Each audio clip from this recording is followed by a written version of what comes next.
Hi friends, Vijayawada ఎందుకు మునిగింది, ఎలా మునిగింది అని మన ఛానల్లో ఒక షార్ట్ వీడియో అయితే పెట్టడం జరిగింది.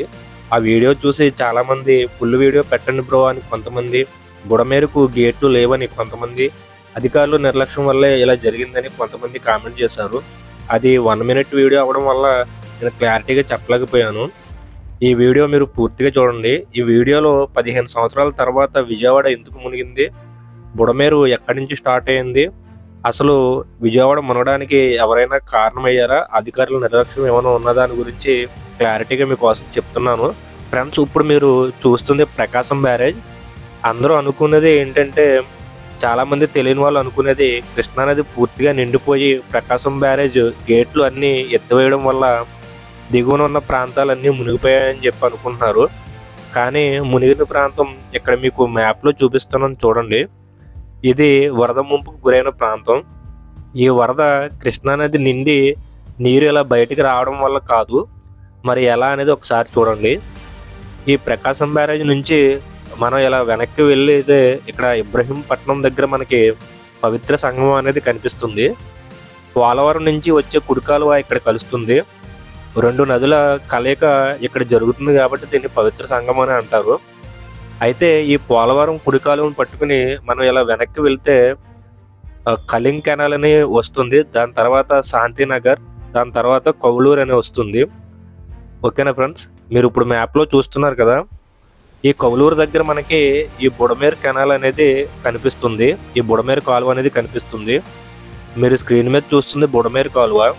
ఈ బుడమేరు కాలువ ఖమ్మం నుంచి స్టార్ట్ అయ్యి ఇలా విజయవాడ వచ్చి ఈ కౌలూరు దగ్గర ఈ పోలవరం కుడికాలువలో కలిసి ఈ పోలవరం కుడికాలువ నుంచి వెళ్ళి కృష్ణానది దగ్గర కృష్ణానదిలో కలిసిపోతుంది. ఫ్రెండ్స్, ఇక్కడ వరకు అంతా బాగానే ఉంది. ఈ బుడమేరు కాలువ నిత్యం 7,500 క్యూసెక్ల నీటిని ఈ పోలవరం కుడికాలువలోకి సరఫరా చేస్తూ ఉంటుంది. ఫ్రెండ్స్, అయితే 2005లో వరదలు వచ్చినప్పుడు ఈ బుడమేరు నీరు బాగా ఎక్కువగా రావడం వల్ల, భారీగా రావడం వల్ల నీరు మొత్తం ఇలా సిటీలోకి వచ్చేసి సిటీ అంతా మునిగిపోయింది.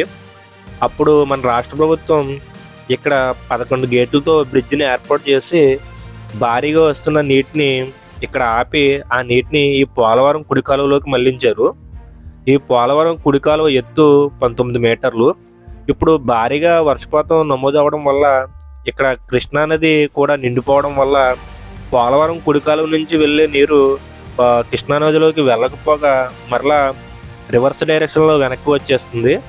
దాంతో పోలవరం కుడికాలువ కెపాసిటీ నిండిపోయి ఆ వాటర్ కూడా ఈ బుడమేరు వైపు రావడం వల్ల ఈ బుడమేరు కెపాసిటీ కూడా నిండిపోయింది.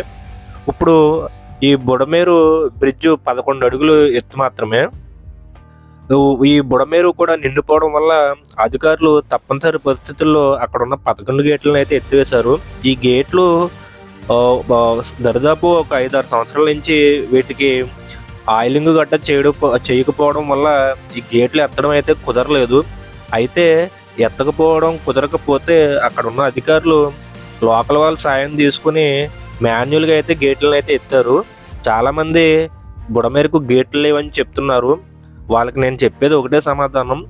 ఈరోజు మార్నింగ్ TV5లో కొలికిపూడి శ్రీనివాస్ గారు, ఎమ్మెల్యే శ్రీనివాస్ గారు, కొలికిపూడి శ్రీనివాస్ గారు ఈ బుడమేరు బ్రిడ్జ్ గురించి, ఆ గేట్ల గురించి ఎలా ఎత్తారు అన్న దాని గురించి TV5 మూర్తి గారితో డిబేట్లో అయితే చెప్పారు. వాళ్ళందరూ ఆ వీడియో అయితే ఒకసారి చూడండి.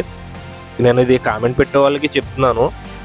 ఇది ఈ 11 గేట్లు ఎత్తివేసిన తర్వాత వాటర్ అనేది సిటీలోకి వచ్చింది. ఇది ఒక కారణం. అయితే వరద ఉధృతంగా రావడం వల్ల ఈ కౌలూరు దగ్గర ఈ బుడమేరుకు 3 చోట్ల గండ్లు అయితే పడినాయి. ఫ్రెండ్స్, అంటే గేట్లు ఎత్తివేయడం వల్ల సిటీ మునిగిపోయిందని మనం ఒక కారణంగా తీసుకోవచ్చు. రెండోది 3 చోట్ల గండ్లు పడడం వల్ల ఇంకా సిటీలోకి వరద అనేది ఉధృతంగా వచ్చేసింది.